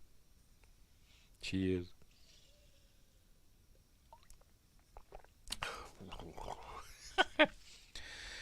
Anyway, so they're here, they've arrived. So Will and Jack are going to go ashore and sneak in to the pirates' secret hideout. Anyway, she's lovely, I must admit. She's well fit. She just wants to eat a few more pies. Anyway, we see they've got loads of treasure and all that stuff. They've arrived. Jack's got a plan, and he tells Will, not to do anything stupid. But obviously he's going to do something stupid. I hate his eye. I know it's supposed to be wood, But how does it move? I wasn't a bit there where it showed it not moving. But it moves about. I thought, how can a wooden eye move? I know your muscles in your eye can't make a false eye move, can they? I don't know, but I don't think they can. Anyway. Suffered I have. That's what he said. Punish we were. Right, so they think they're gonna get rid of the curse now because they've got the last blood of Bootstrap Bill and the last of the last piece of Aztec gold. So they're going to cut her hand. They go, don't do anything stupid. They're going to cut her hand and put the last piece in, and then we learn that it doesn't work. But meanwhile, Will knocks out Jack and goes and does something stupid in a minute. But it didn't work because he shoots. What's his name? I keep calling it Lee Arenberg. I can never remember his name. Where are you, Lee Arenberg? Where are you? Too many people in this film. The bloody list is too long. Pintle and Ragetti is Mackenzie Crooks Ragetti or Rigetti. I don't know how you pronounce it. Why have they got Italian names? I don't know. They don't speak Italian. Anyway. He shoots him to see, just to test, see if the curse has been lifted, and obviously it hasn't. So if it had, he'd have died, wouldn't he? But there's a thing later on. I don't get it. But anyway, never mind. So there was your father, William Turner. He says no. So he gives her a good old slap. There you go. Knocks her flying, and. Some reason that comes down as well. I thought he'd put it back in the. Did I miss it? Did he take it back out? Oh, he's got it back there in his hand. Right, so put it in, and he's got it back out. It was in there. Hang on, let's just play this again. Was your father William Turner? Oh, for Pete's sake, go back again. Oh, I don't know. Yes, he does take it out again. He does take it out again. And for some reason it ends up right next to her for some bizarre reason. Let's make sure we're still going, by the way. Yes, we are. No copyright strikes. Got a copyright claim for bloody Night of the Living Dead for the audio. Put in a dispute. 2 of them from Warner Brothers has been dispute rejected.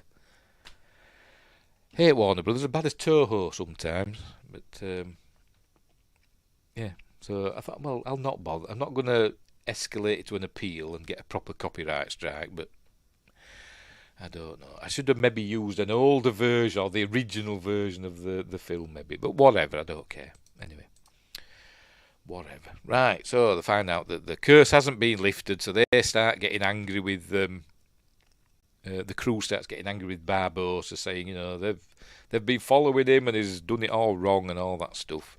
But Will secretes Elizabeth away. She grabs the thing, the coin. I suppose you can call it a coin, innit? But the monkey points out that there you go. The monkey points out where they're going.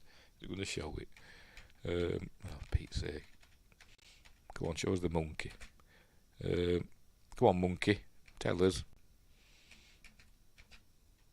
I'm sure the monkey were pointing where they were going. Oh, there we go. The monkey's pointing where they're going. So they go after them, obviously. But then Jack's here. He's arrived. You're supposed to be dead. Anyway. And Jack invokes parley, but he can't remember the word. Parsnip, parsley, and Ragetti says parley because he's stupid. So yes, got to take him before Barbosa. Anyway, luckily the Dauntless has arrived, and Will and Elizabeth are rescued by Norrington and oh no, I'm lying. That's later. They're on the Black Pearl, aren't they?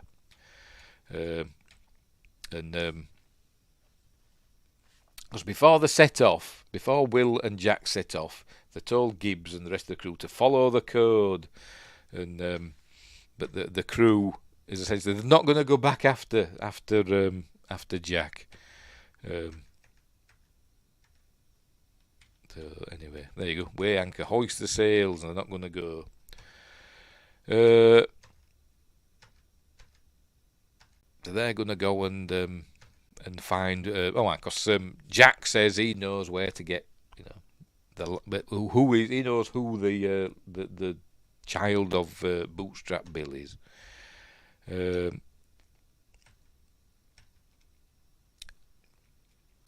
I thought this bit. Well, it must be later on. I thought the Black Pearl had buggered off. It must be later.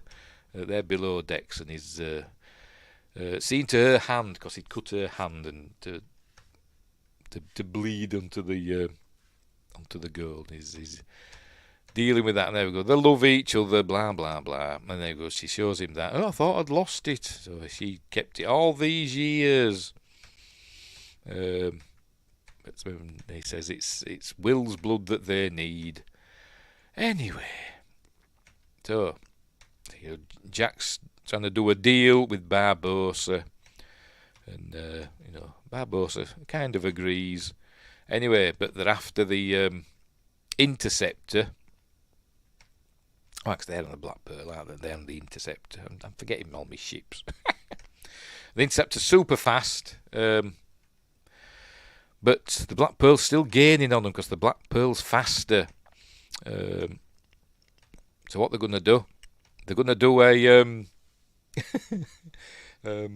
what film? What we call it now? Battleship. The USS Arizona. They're going to do a handbrake turn in the ship. They're going to lower the anchor. Oh, meanwhile Jack is being put in the brig, I suppose you could say, on the Black Pearl.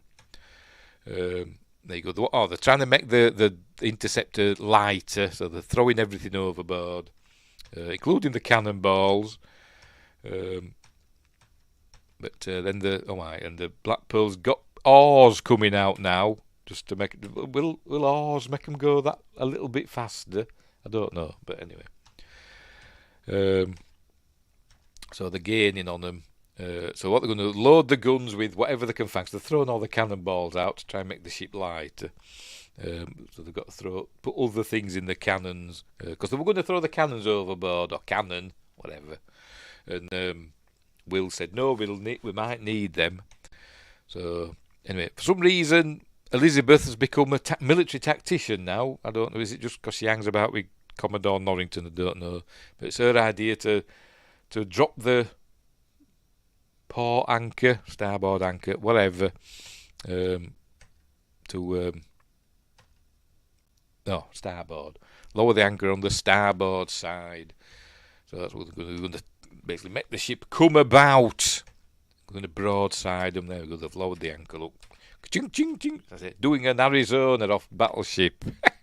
Round it comes. It is cool, I must admit. And the medallion were still below decks when all this kicks off, and then it falls off the table and it seemingly gets lost. But here it comes round. That's it. It looks really good. It's all.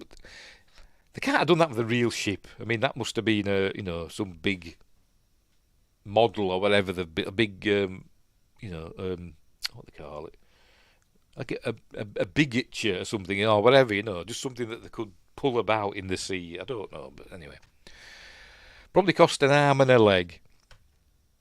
There you go. So they bring it around, and then they're going to see some good old broadside cannon going off. 2 ships, there we go, shooting at each other, fire, and all that stuff. Now, fire. Why's she saying fire? But she thinks she's a bloody pirate now. Boom. What happens if you blow one of these pirates, one of these cursed pirates apart? I mean, we see it later on, don't we?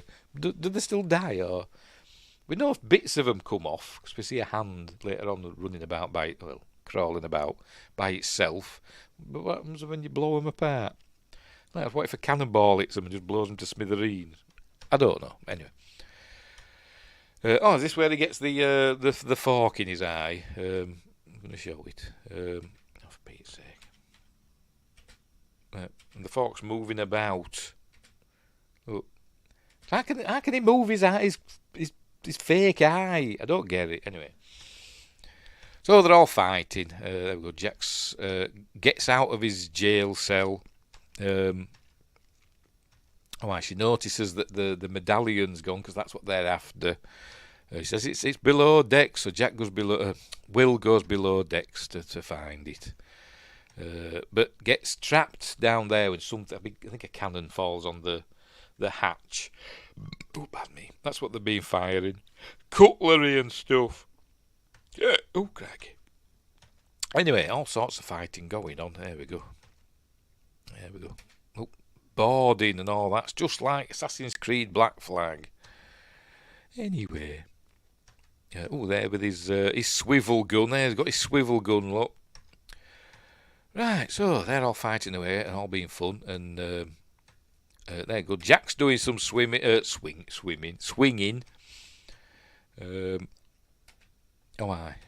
gives his rum pouch back. Speaking of rum, because that were fired at him.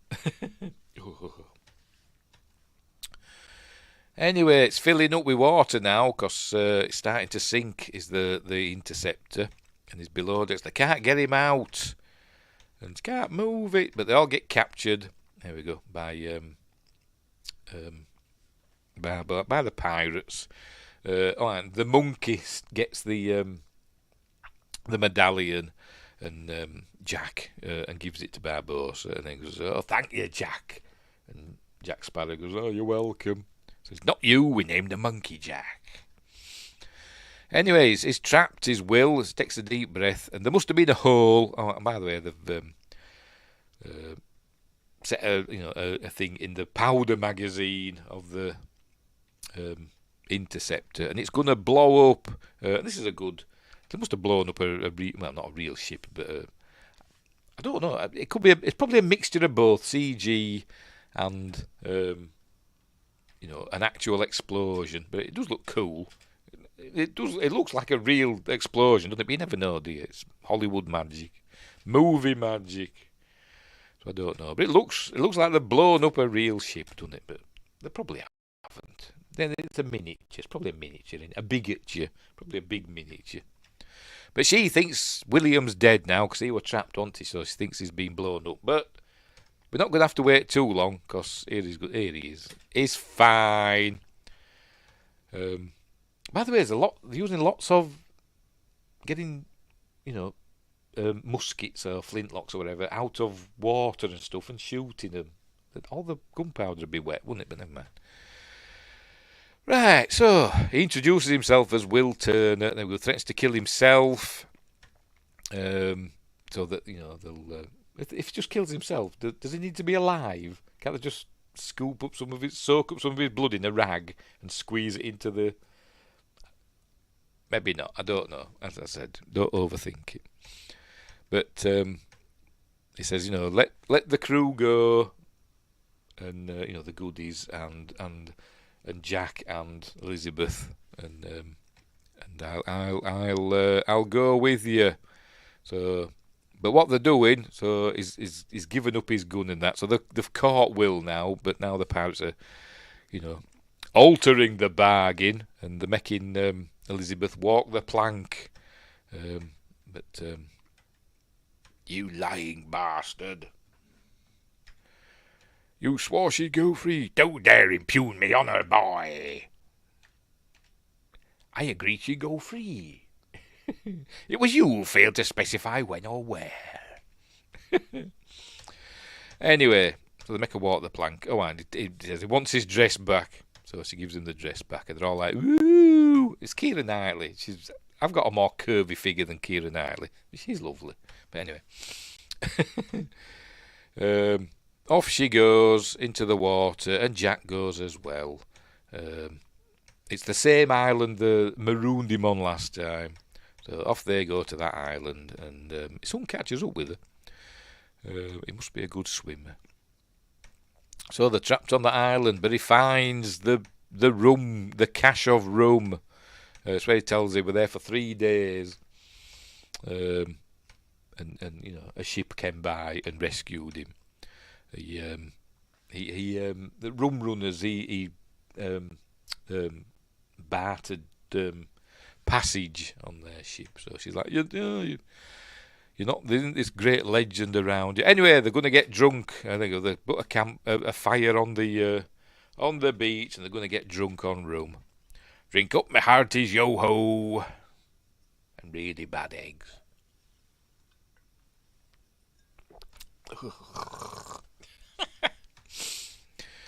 Anyway, so I think he passes out drunk or whatever, and then she decides she's going to use the rest of the rum. There we go, just to set everything on fire. Is rum flammable? I don't. It must be. So she sets the part of the island on fire as a smoke signal, and it works because the ship's arrived. This is the Dauntless. So that rescued Elizabeth and arrested Jack again. Anyway, so they've got to go after the Black Pearl now, haven't they? Yes, they're going to go to the Isla de Muerte, because obviously Jack knows the way. There's the crew, Jack's crew, locked up. Obviously they've repaired the cells because they were all broken before, unless it's a different one. Anyway, that's where we learn that Bootstrap Bill, because he were a good man and he didn't want to serve under Barbossa or whatever, and so they tied a cannon to his bootstraps and sent him to Davy Jones' locker. Arr. So there we go. As we saw, there we go. Bill Turney was going down to the dark of Davy Jones' locker, which we learn in the second film. He's not dead, because we've seen Davy Jones, and not from the Monkeys or Chekhov. Right. So they've arrived at Isla de Muerte. They've got the Marines on the landing boats, whatever you had, the long boats, I don't know what they call them. So they're going to wait for the pirates to come out and, ambush them. But Jack says, I'll go in and do my stuff and all that jazz. But he's going to, he's got his own plan as Jack. There you go. They've got Will there. They're going to kill Will. Not going to just cut his hand. They're going to, just to make sure, they're going to just use all of his blood.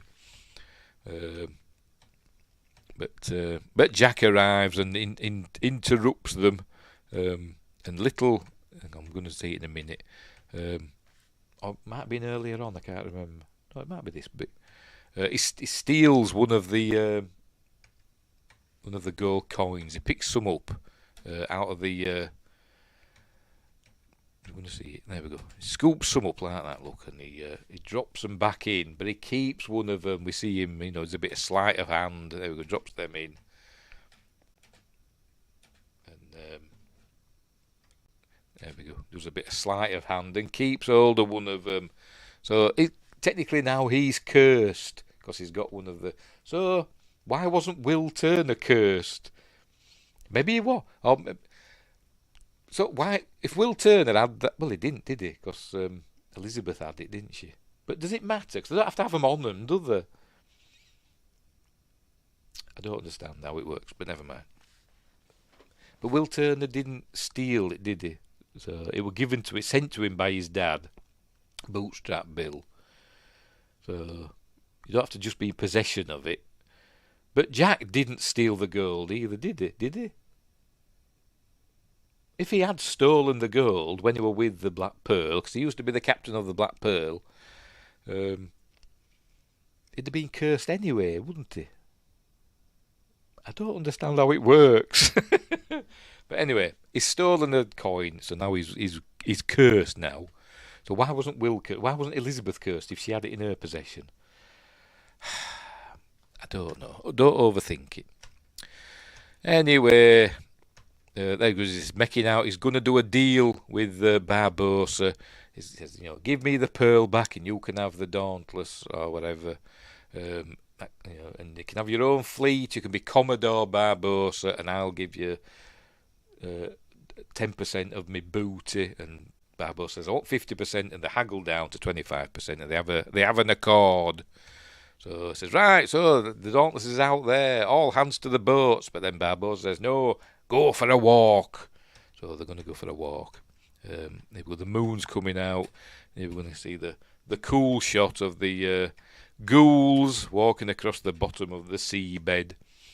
Because it's nice and flat, isn't it? Nice flat seabed. It's not all lumpy bumpy with rocks and stuff and huge crevices and all this. Like you probably get at the bottom of the sea. But anyway.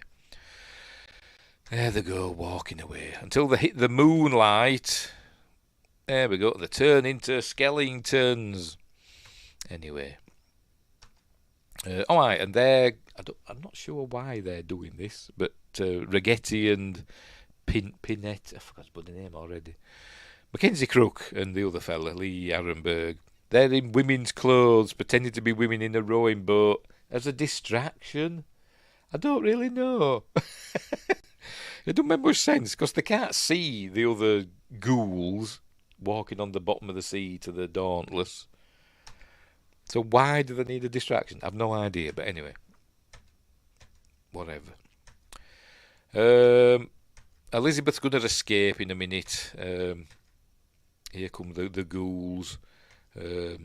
He's talking to Elizabeth and she's not answering him. And then we learn that she's been tying sheets together. Down she comes, and there we go. Was there a rowing boat there at the bottom of these sheets? Obviously there was. And what's that fastened to? It's very solid, that, isn't it? It's like a pole. I don't know, but did she just park? Did she just make sure there were a rowing boat parked there at the back of the ship, or is there always one there? I've no idea. I don't know anything about sailing ships. But anyway, luckily there was one there, so she's heading back now. So anyway, fighting's gonna ensue. There we go, and obviously they can't kill the ghouls. Can shoot them and run them through. But that won't do anything. Chop their heads off. Would that do anything? Probably not. I mean, we saw one earlier on. He nearly got his head chopped off, but it kind of went all the way back, and they were fine. And we see one get his hand chopped off, and the hand just scurries about. So I don't really know. Anyway, right. So Jack's going to enact his plan because he's really a goodie. So he's going to start fighting. And Barbossa runs him through. And this is where we learn that Jack's cursed as well, so he can't die.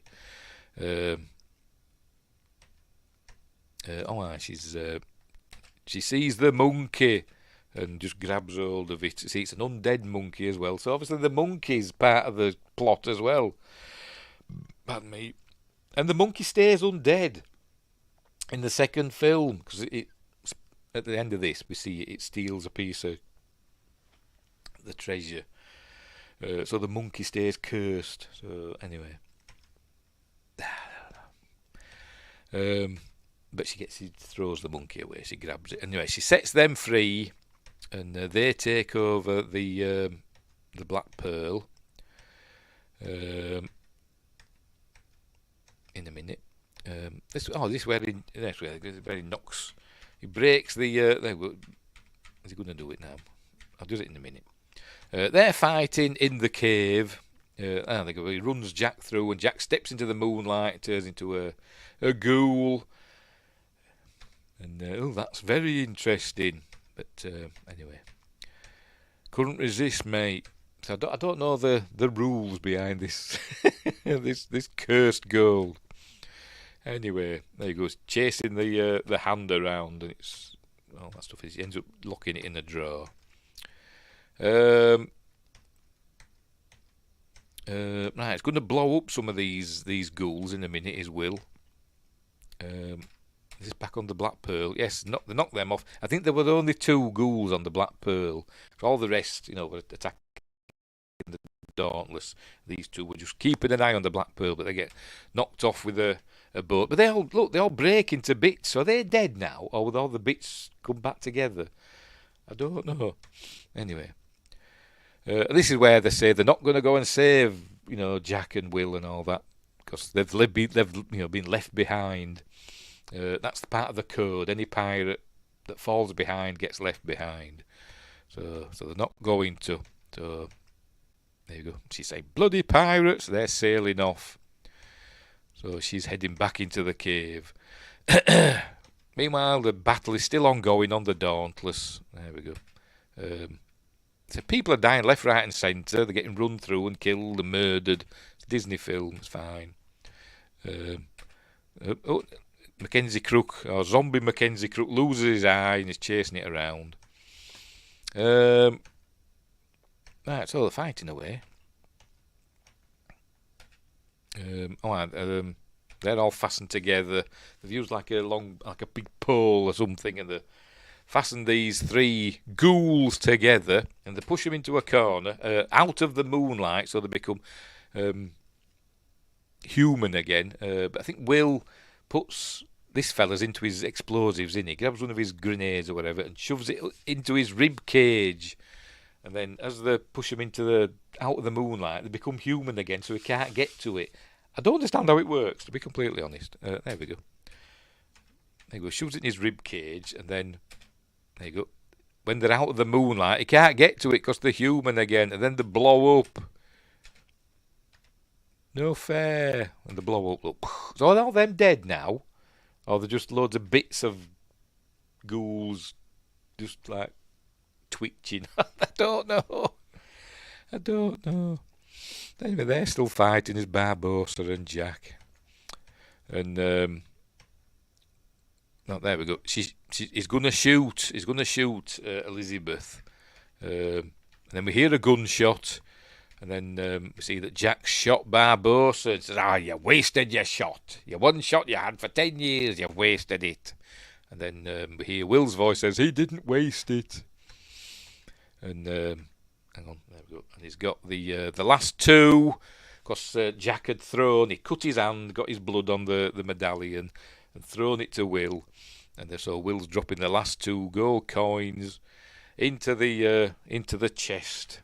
There we go. So now the curse is lifted. So now he looks down, the bullet hole in his chest, he starts bleeding and he dies because he's been shot in the heart. But what about all the others that have been injured over the years? For instance, I forgot his name again already, Pintel or whatever, Lee Arenberg's character. He shot him, didn't he, earlier on to see if the curse had been lifted. Shot him there, where we're looking at, there. So is that wound does that not count now? I don't know. Because he shot him before the curse had been lifted, but the bullet hole's still there after the curse is lifted. So he dies. So is Lee... He doesn't die, though, because he's fine. Don't overthink it, Steve. Don't overthink it. He feels cold and he collapses. And that's the end of Barbossa. Or is it? Anyway, we see all the others all turn into humans again. So the curse has been lifted from them. So they surrender. He looks in the drawer, probably sees a rotting hand, or a not a rotting hand, but a chopped off hand, all gory, probably in the drawer, so he closes it. So they all surrender to the pirates. And he's the tough guy now is the governor. Look, oh dear. So there we go. That's everything's cool. The pirates, the good guys have won. Will still can't tell Elizabeth that he loves her, even though it's obvious. But there he tells him, if you're waiting for the opportune moment, that was it. So anyway, and then it just cuts to some time later, don't know how long, but they've got back to Port Royal. Here we go. And I think they're gonna... they're going to hang Jack, I think. Is it this bit?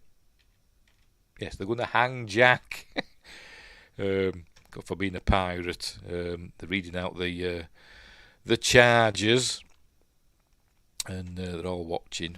And Elizabeth saying, it's wrong, shouldn't be hanging him, but saying, it's the law. Then we see Mr. Cotton's parrot appear, and then Will arrives in a fancy hat and tells Elizabeth that he loves her and that he's made his choice, what he's going to do. So he goes running through the crowd just as Elizabeth distracts him by fainting again. I can't breathe. She faints, distracts Norrington and the dad.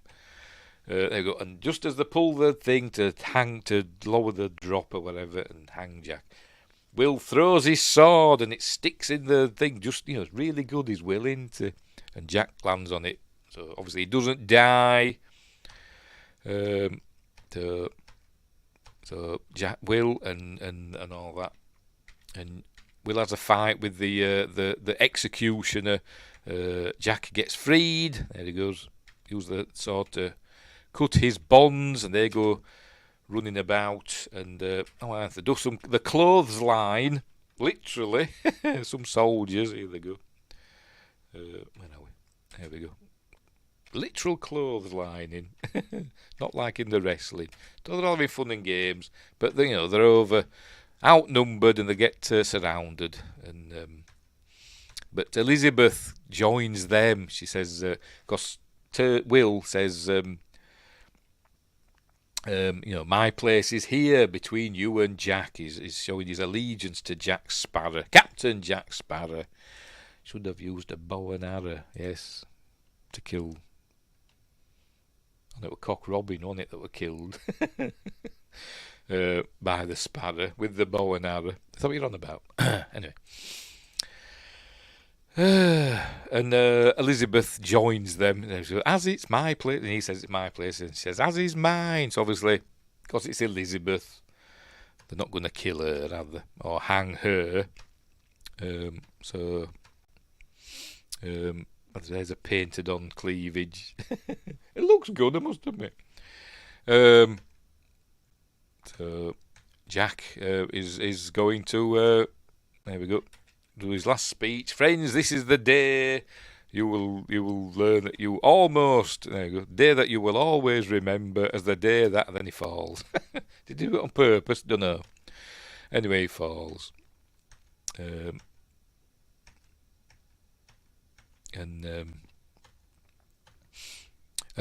He decides to let Will go. There's Norrington. He's had a change of heart, and Jack gets picked up by the Black Pearl. They're going to get married or whatever. I don't know, but there we go. They pick up Jack, and off they go. He's the captain now. Wonder what happened to Zoe Saldana. I don't know, but right. So got to go with the. Oh, there we go. And yo ho, really bad eggs. There we go. And then it ends. I can't remember what happens in the second one now. I love the second one, but I forgot what happens at the beginning. Will and Elizabeth aren't married, are they? Are they getting married? And then so they get arrested as being for being pirates by the new Commodore. Or is an admiral, isn't he? And I forgot his name. Whatever, I can't remember. But anyway, that's the end of this film.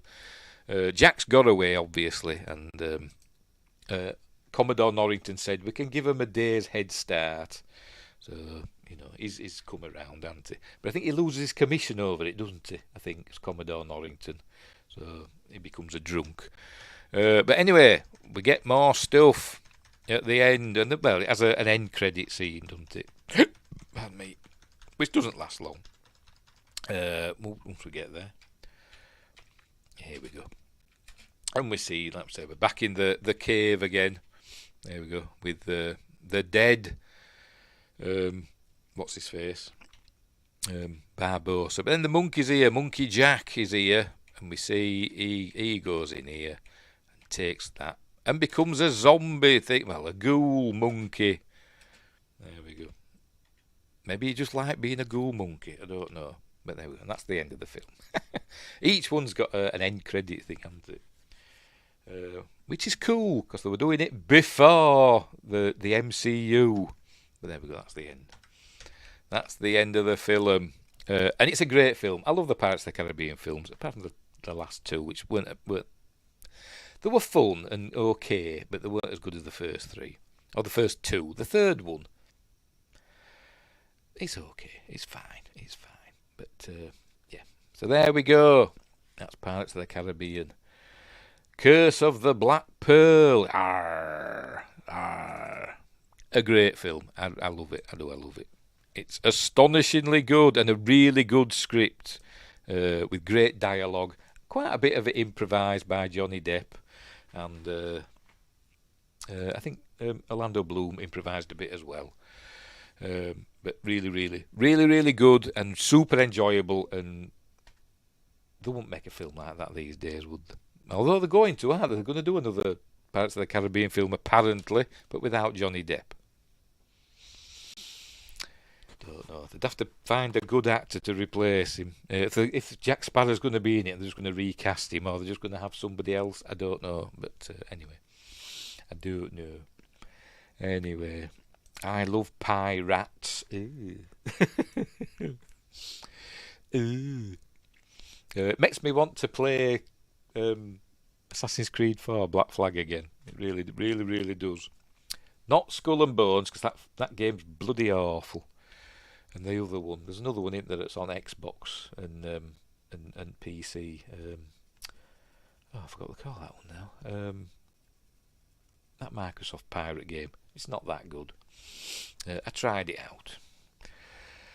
Anyway, right, so that's it. We're done and dusted. Right, what's coming up next? I can't remember. Make an actual pirate movie with Constantine. Yes, because he did the voice, didn't he, of the main character in Black Flag. I forgot his bloody name. Anyway, what's coming up next? On Friday, on Wednesday, I'll be doing we're on season 3. I'm doing my thoughts on every episode of Star Trek, and we're on season 3 of the original series, the final season of the original series. So that'll be fun. On Friday, A Point with Fear this week, we've got a double bill. Hang on, wrong way around. We've got a double bill. Silent Hill and Silent Hill Revelation. Is it just one? Silent Revelation? Yeah. Silent Hill Revelation, which will be fun. Well, the first one's a good film. The second one, it's okay. I don't mind it, but it's not as good as the first one. So that's on Friday. And that's all I've got sorted so far, I think. I think it is. Anyway. Don't miss that Steam, because you won't believe what he thinks of Spock's brain. I like Spock's brain. I do. Oh, that stream. Don't miss that stream. I like Spock's brain. I think it's a good episode. I think it's okay. I think I like season 3 more than most people. I think there's some good episodes in season 3 of Star Trek, the original series. But I haven't watched them all yet. I think I'm about halfway through. I'm rewatching them. I'm up to the empath. Not really enjoying the empath, to be completely honest. But I'm up to that. I'm going to have to catch up, aren't I? Anyway. Right, we'll leave it there. We're all done and dusted. Arr, and I've drunk me rum. Have a drink of water. It's made my mouth all dry.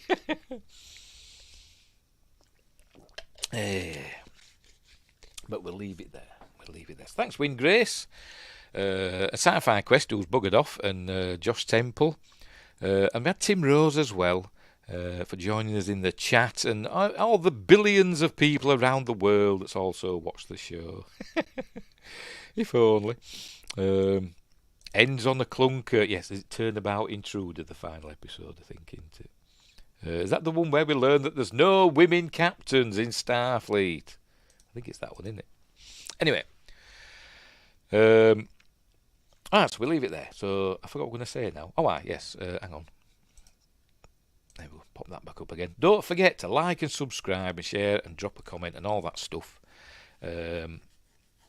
and explore the description for various links of stuff like merch and all that, and become a member, whatever, blah blah blah, all that stuff. But subscribe if you haven't subscribed already. Do subscribe. Get us over 1,000. We're so close. I don't know how close we are. Just let me check. Let's see what we're up to now. What we up to? 989. Another 11 subscribers, and we'll hit 1,000. Crikey Moses. Anyway, right, we'll leave it there. I'm going to bugger off now. Right, so thanks for watching. Shiver me timbers, arr. And until next time, I'll see thee. Where am I? I forgot me. I didn't get myself prepared, did I? Oh dear. Oh, hang on. I haven't done the. I'll do this first. I'll do the Patreon shout out first. So we'll do that, and then I'll bugger off. Right. So thanks for watching. Wherever you are, look after each other. And until next time, I'll see thee.